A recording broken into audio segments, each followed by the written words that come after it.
మరి సమయంలో మేమందరం కూడా ఈ యొక్క మైక్ యంత్రాన్ని తీసుకొని యవనస్తులందరూ కూడా కూడుకొని ఎందుకు వచ్చారా అని మీరు ఆలోచన చేస్తా ఉండొచ్చు.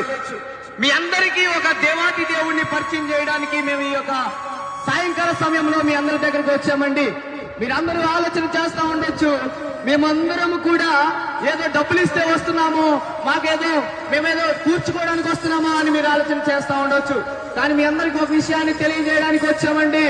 మనం చనిపోయిన తర్వాత రెండు దారులు మనకు కనిపిస్తా ఉన్నాయి. రెండు దారులు మనకు కనిపిస్తా ఉన్నాయి. ఒకటి నరకము, ఒకటి పరలోకము. అయితే బైబిల్ గ్రంథం సెలవిస్తుంది, మత్తయి సువార్త 11:28 సెలవిస్తుంది, ప్రయాసపడి భారము మోయించిన సమస్త జనులారా నా యొద్దకు రండి, నేను మీకు విశ్రాంతి కలుగజేస్తానని యేసుక్రీస్తు ప్రభువారు మాట్లాడుతా ఉన్నారు.